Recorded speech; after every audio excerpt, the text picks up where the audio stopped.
Assalamualaikum warahmatullahi wabarakatuh. Kita awali pertemuan hari ini bersama-sama membaca basmalah. Bismillahirrahmanirrahim. Mata kuliah PAI adalah pendidikan agama Islam atau pengajaran agama Islam. Ini sebenarnya materinya adalah mencakup akidah, ibadah, akhlak, dan tasawuf. Nah, pada hari ini dalam materi yang pertama adalah kita berbicara tentang akidah. Akidah.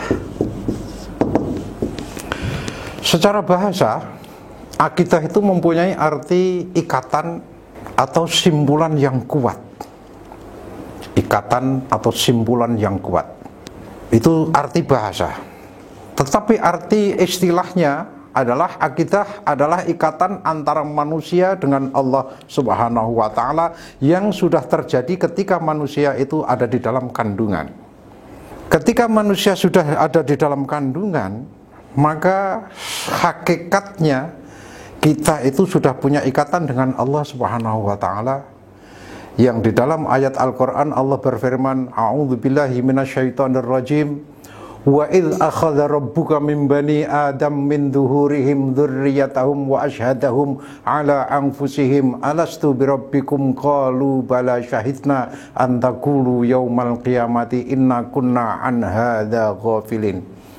Ayat ini menjelaskan utamanya ketika Allah berfirman alastu birabbikum qalu bala, bukankah aku ini ada Tuhanmu? Maka ketika itu kita menjawab qalu bala syahidna, ya aku bersaksi bahwa engkau adalah Tuhanku. Lah di sini inilah hakikatnya yang ada di dalam surat Al-A'raf ayat 172 itu menjelaskan pada hakikatnya semua manusia itu adalah mempunyai ikatan yang kuat dengan Allah Subhanahu wa Ta'ala. Lah, ikatan itu sebelum lahir manusia di dalam kandungan, maka terjadilah apa yang disebut dengan akidah Islamiyah. Ikatan dengan Islam. Maka ketika manusia itu sudah punya ikatan dengan apapun, dengan siapapun, maka muncul apa yang disebut dengan kewajiban dan hak. Salah satu contoh yang paling sering kita tahu adalah ikatan pernikahan. Ikatan pernikahan itu sebelum punya ikatan nggak ada kewajiban, nggak ada hak suami istri. Tetapi ketika sudah qabiltu nikahaha wa tazwijaha, maka manusia yang namanya suami dan yang namanya istri itu mempunyai ikatan, maka muncullah apa yang disebut dengan kewajiban dan hak. Itulah. Nah, di dalam ikatan kita dengan Allah Subhanahu wa Ta'ala, maka ini akan muncul juga apa yang disebut dengan kewajiban kita dengan Allah dan hak yang harus kita dapatkan dari Allah. Oke. Ikatan itu selanjutnya disebut dengan fitrah. Ikatan itu selanjutnya disebut dengan fitrah. Fitrah dalam arti kata ada 3. Yang pertama artinya adalah suci. Yang kedua adalah ciptaan yang tak berubah. Yang ketiga adalah potensi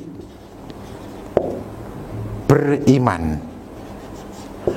Lah, potensi beriman ini adalah kaitannya dengan persoalan ikatan tadi. Potensi. Ketika kita berbicara potensi, maka semua manusia itu hakikatnya mempunyai potensi untuk beriman kepada Allah Subhanahu wa Ta'ala. Maka di dalam Al-Quran Allah berfirman, a'udzubillahi minasyaitonirrajim, fa'akim wajhaka lid-dini hanifa fitratallahi allati fataran nasa 'alaiha la tabdila li khalqillah dzalika dinul qayyim walakinna aksaron nasi la ya'lamun. Dengan potensi akidah, potensi bertuhan, potensi beriman ini, hakikatnya ciptaan itu tidak bisa berubah yang ada di dalam diri manusia, dan itu ciptaan masih suci, belum ada terkontaminasi dengan ajaran-ajaran yang lain. Fitrah ini berkembang atau tidaknya tergantung kedua orang tuanya. Maka ada hadis yang berbunyi, kullu mauludin yuladu 'alal fitrah fa abawahu ayyuhawidanihi aw yunassiranihi aw yumajjisanihi. Maka fitrah tersebut bisa berkembang atau tidaknya tergantung orang tuanya. Orang tuanya kalau mengarahkan kepada Islam, maka fitrah bertauhidnya benar. Tetapi kalau tidak mengajarkan tentang Islam, yang akidahnya meluruskan, tidak meluruskan dengan Islam, maka akan muncul yang berkembang adalah ajaran-ajaran yang lain, sehingga fitrah potensi untuk bertauhid tadi itu tidak tumbuh kembang dengan cara yang baik. Maka menjadi disebut apa yang disebut dengan kafir. Kafir karena fitrahnya ini adalah tertutup. Kalau bahasa Inggris tertutup itu adalah kafir, tutup itu. Maka di dalam bahasa Arabnya adalah kafir. Ketika seseorang itu potensi fitrahnya, potensi akidahnya, potensi bertuhannya itu tertutup oleh ajaran yang lain, maka disebut kafir. Nah, di sini inilah kita harus tetap mempertahankan apa yang disebut dengan fitrah tadi, potensi untuk bertauhid. Di dalam Al-Quran Allah sudah bilang, la tabdila li khalqillah. Fitrah ini sebenarnya tidak akan berubah, tetap ada di dalam diri manusia, hanya tertutup oleh ajaran-ajaran yang lain. Maka siapa yang mengajarkan fa'abawahu ayyuhawidanihi aw yunassiranihi aw yumajjisanihi? Kedua orang tuanya lah yang mengajarkan. Yuhawidanihi menjadi Yahudi, yunassiranihi atau menjadi Nasrani, aw yumajjisanihi menjadi Majusi. Tapi kalau orang tuanya itu sudah konsisten dengan fitrahnya, maka dia akan mengajarkan kepada anaknya adalah sesuai dengan ikatan kita dengan Allah Subhanahu wa taala. Alhamdulillah kita diajarkan oleh orang tua kita adalah sesuai dengan potensi beriman, potensi tauhid kepada Allah Subhanahu wa taala. Lah, di sini ini penting sekali akidah ini karena adalah merupakan dasar yang harus dimiliki dan dikembangkan oleh semua manusia supaya tidak terkontaminasi, tidak tertutup oleh ajaran-ajaran yang lain. Kita harus konsisten dengan fa'akim wajhaka lidini hanifah. Hadapkanlah wajahmu dengan lurus kepada agama Allah. Karena agama Allah itu adalah fitratallahi allati fataran nasa 'alaiha la tabdila li khalqillah. Karena fitrah itu manusia itu ada ciptaan itu tidak akan berubah.